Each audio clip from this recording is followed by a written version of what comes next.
en lo cotidiano. Vamos a abordar un tema que es complicado.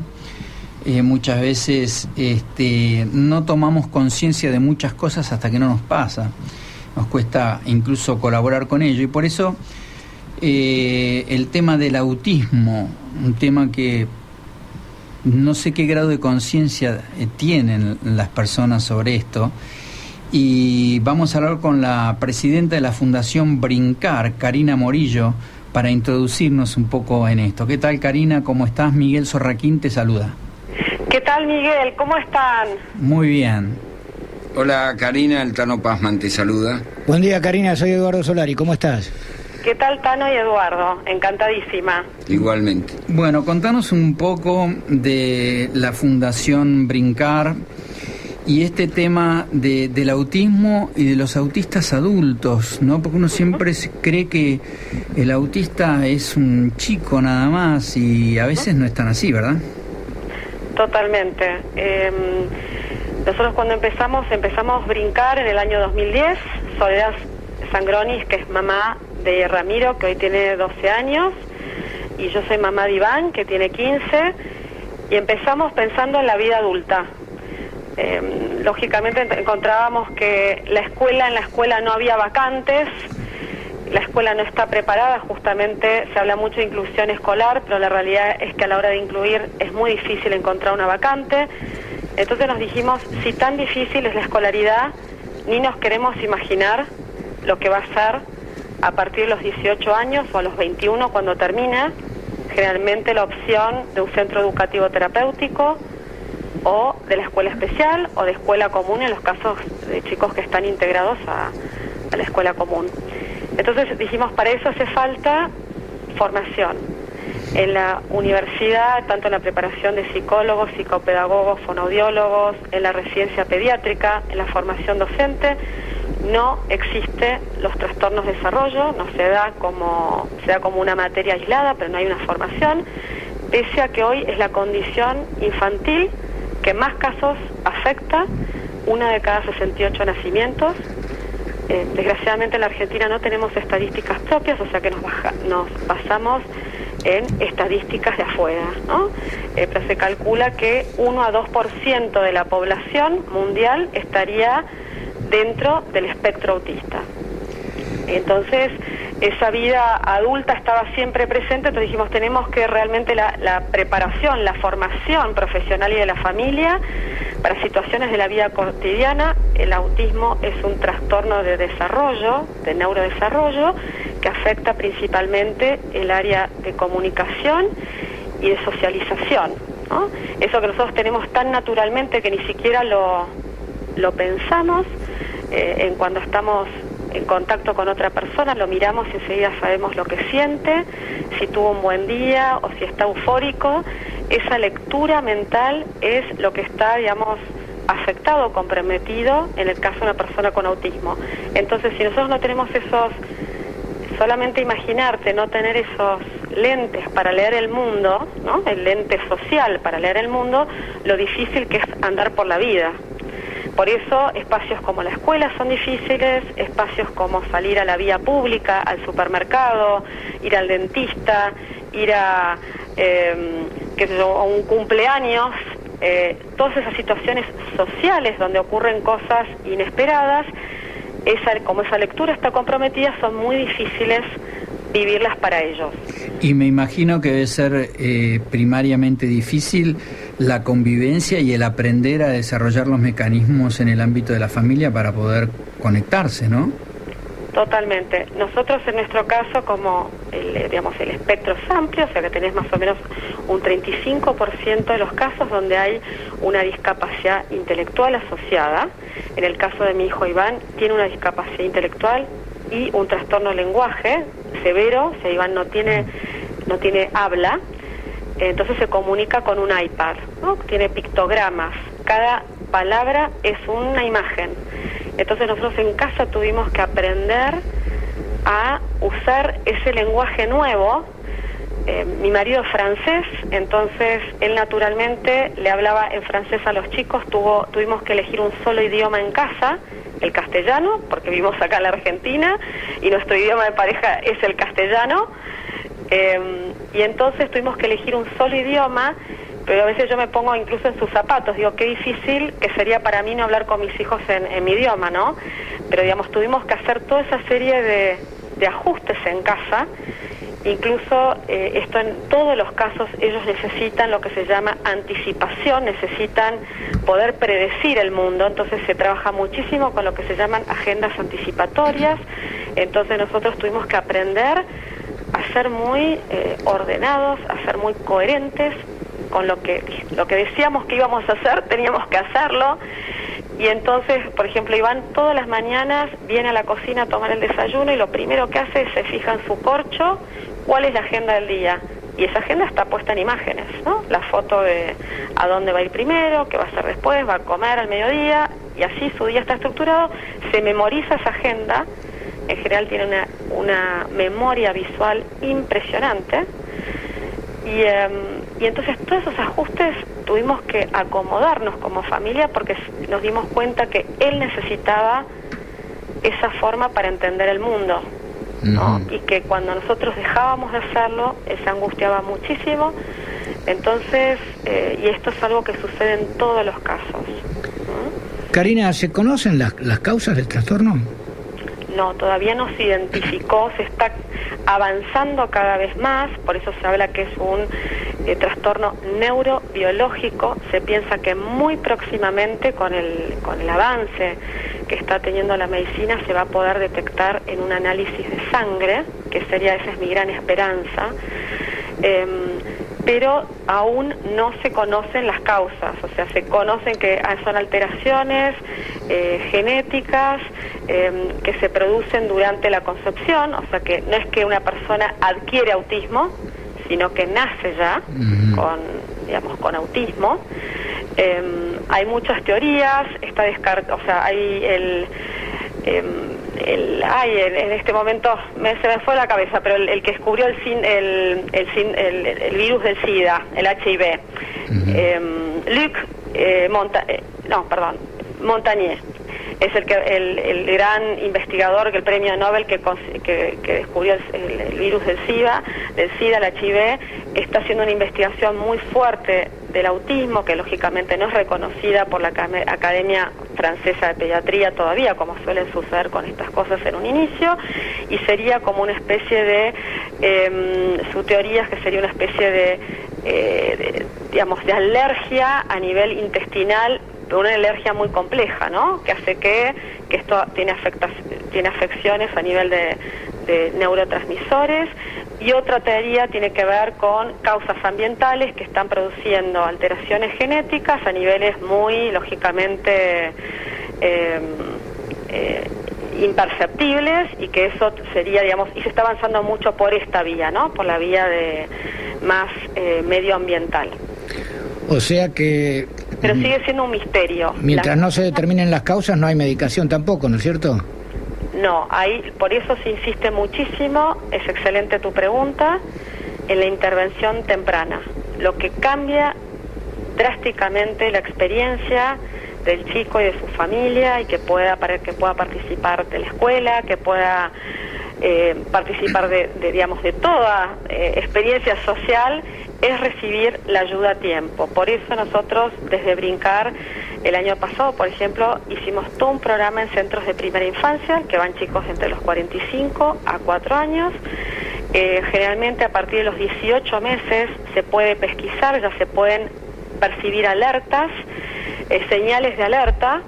Entonces nosotros dijimos, bueno, los docentes tienen una mirada privilegiada del chico, los docentes de jardín infante son, porque ven a los chicos por primera vez en un contexto social, ¿no? Compartiendo con otros, y como está afectada justamente la capacidad social y de comunicación, ellos tienen una mirada que puede aportar muchísimo, y hay que darles herramientas. Por eso insistimos muchísimo que sería ideal que en la formación docente, en la formación de docente especial, se insistiera muchísimo con esto. Y entonces, cuanto antes recibe un chico la estimulación temprana, mejor va a ser su experiencia.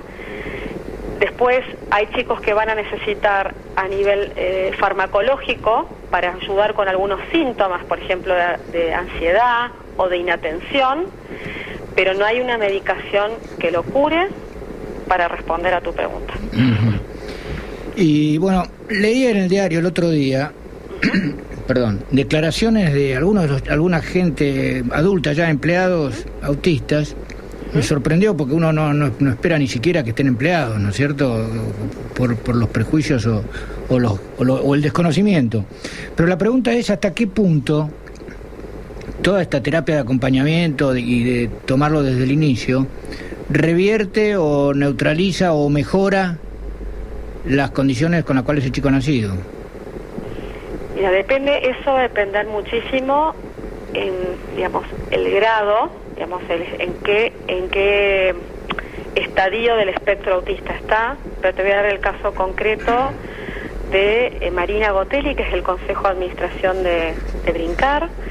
Ella tiene síndrome de Asperger, o sea que está, digamos, dentro del espectro autista, y ella es doctora en biología del CONICET, o sea que es una persona que tiene muchísimo para dar, y ella te cuenta que, por ejemplo, la primera vez en el trabajo, ella tuvo que explicar que ella no esperaran que ella iba a estar en el café charlando, o sea, la cocina de la oficina, charlando. Toda esa cosa social digamos, de pasillo, no era para ella.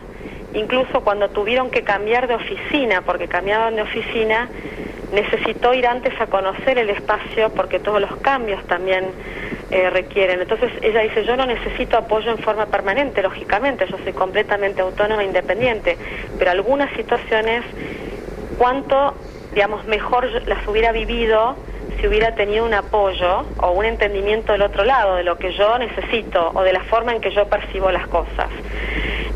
Después tenés en el otro extremo un caso como el de Iván. Iván participa ya desde adolescencia. Nosotros tenemos un taller de aprendizaje de oficios, estampería, para adolescentes y jóvenes adultos, del que participan 25 chicos de todo el espectro. Y yo sinceramente, lo que vos mismo decías, yo sinceramente no me imaginaba que Iván podía tener una ocupación de adulto, pero la realidad es que hoy Iván, con los apoyos que él necesita, los apoyos visuales que son los que él usa, hoy está pudiendo agarrar una remera, estamparla con una máquina que trabaja a 200 grados de calor y hacer todo esto con una precisión con la que otra persona no la hace, porque otra persona se desconcentra con otras cosas. Sí. Pero es sumamente detallista, sumamente preciso, y lo hace con una exactitud superior a la otra persona. Entonces a veces lo que la vida te quita por un lado, sí, te lo da por otro lado, pero lo importante es, Iván no podría hacer esto de forma autónoma si él no tuviera los apoyos que él necesita para realizar la tarea. Lógicamente, en el caso de Iván necesita una supervisión en forma permanente, un apoyo en forma permanente, pero no quiere decir que él no va a estar, que él no puede tener una ocupación en su vida adulta. Yo el año pasado estuve en Estados Unidos. En Estados Unidos, lógicamente, a veces uno piensa que allá el tema de la ocupación de vida adulta está resuelto, y no, o sea, sigue siendo realmente una enorme deuda. 80%, como lo dijo el secretario general de la ONU, están desempleados, pero en Estados Unidos no existe el certificado de discapacidad. Entonces la comunidad forzosamente tiene que ponerse en juego, ¿no? O sea que hay lavautos creados por padres, depósito de mueble creado por los padres. O sea, los americanos tienen este sentido de la comunidad. Y yo digo, sería tanto más inteligente si nosotros, y mucho más si nos ponemos hasta en fríos. Yo soy economista, entonces lógicamente me sale siempre el lado de la sustentabilidad. Si nos ponemos a pensar desde así fríamente, desde simplemente un lugar de sustentabilidad, digo, sería mucho menos costoso a una persona como Iván, que él pueda estar, digamos, incluido en una ocupación, no desde la lástima, desde algo con lo que él realmente pueda contribuir a que esté con un terapeuta que cobra hora de nomenclador 24 horas, porque eso es lo que él va a requerir en un futuro. Cuando yo no esté, Iván va a requerir apoyo a las 24 horas. Entonces, a lo que voy es que tenemos que cambiar la forma en la que pensamos en la discapacidad en general, la discapacidad afecta una parte de la persona, no nubla a la persona. Entonces tenemos que aprovechar esa diversidad y esas capacidades que están ahí muchas veces ocultas detrás de un diagnóstico y ponerlas en juego. Yo creo que hay un montón de recursos en la comunidad, en el barrio. Nosotros de hecho ahora estamos empezando todo un programa de formación de voluntarios en autismo porque decimos, hay un montón de gente que quiere colaborar, pero como no tienen información mínima no lo pueden hacer. Entonces te pasa que de repente, yo digo, a ver, ellos son tan perfeccionistas, perfectamente podrían ser repositores de mercadería. Algunos casos, por ejemplo el de Iván, que quizás tienen, menores capacidades cognitivas para ciertas cosas. Entonces, él lo podría hacer, pero como la persona de la verdulería o del mini mercado del barrio no tiene información de qué es el autismo, cómo puede colaborar, esa puerta nunca se va a abrir. Entonces yo creo que ahí es donde, yo digo, por eso lo decía ayer en el artículo, creo que el Estado tiene que explorar esta nueva forma de empleo que es empleo con apoyo y sobre todo nos tiene que convocar a las organizaciones que estamos trabajando en esto, que podemos dar una enorme mano y apoyar y dar todo el conocimiento que tenemos para que nuestros adultos estén incluidos y puedan ser parte y quieren ser parte, que es lo mejor. Por eso mañana, sábado 2 de abril a las 18:30 se realiza en Plaza de Mayo un acto, ¿no? Conmemorando el Día Mundial y Nacional de Concientización sobre el Autismo. Pues me parece que la sociedad en su conjunto tiene que concientizarse, ¿no? Me parece que esto es fundamental para que aparezcan después políticas, tomen nota de que este es un problema y después alguien con trabajo de fundaciones como Brincar, que de paso doy el web, que es www.brincar.org.ar, corregime si me equivoco, están trabajando en este tipo de cosas, ¿no? Totalmente, y bueno, mañana justamente es el 2 de abril, es el día que estableció la ONU, las Naciones Unidas, como el Día Mundial de Concientización del Autismo. Mañana todas las organizaciones convocadas por TGD Padres, que es otra asociación, nos estamos juntando en Plaza de Mayo con actos en todo el país, y este año las organizaciones que conformamos Red Espectro Autista, que es www.redea.org.ar, estamos haciendo una especial campaña por el empleo y ocupación en la vida adulta. Es una campaña que se llama Mírame, soy adulto, por esto que vos dijiste al principio, que pareciera que solo hay chicos con autismo y no adultos con autismo. Desgraciadamente, por arte de magia, no se va en la vida adulta. Y entonces la idea es generar apoyos, y yo siempre digo, y esto aprovecho que estoy hablando en la radio y que hay gente que quizás no sabe de autismo, no hace falta ser un experto en autismo para ayudar, ¿no? Y esto es a veces un gesto, el decir, bueno, a ver, yo puedo colaborar simplemente dando un lugar, un espacio. Voy a necesitar apoyo del otro, de las organizaciones que trabajan en esto, y nosotros se los vamos a dar. Pero son gestos chicos que los que pueden ayudar a una mejor inclusión. No todos tienen que hacer todo, pero si todos hacemos algo podemos hacer un cambio tremendo, y eso es lo que estamos pidiendo. Bueno, Karina, te agradecemos muchísimo todo esto, y bueno, contá con nosotros para todo aquello que quieras divulgar que tenga que ver con el autismo. Bueno, muchísimas gracias, y mañana a los padres que tengan chicos, si la lluvia vamos a estar en Plaza de Barrancas de Belgrano a las 10:30 con talleres de música y artes plásticas para los más chicos. Así que si tienen ganas de jugar un rato en la plaza, están bienvenidos. Bueno, muchísimas gracias, Karina. Bueno, un abrazo y muchas gracias. Hasta luego. Hasta luego. Hablábamos con Karina Morillo, presidenta de la Fundación Brincar.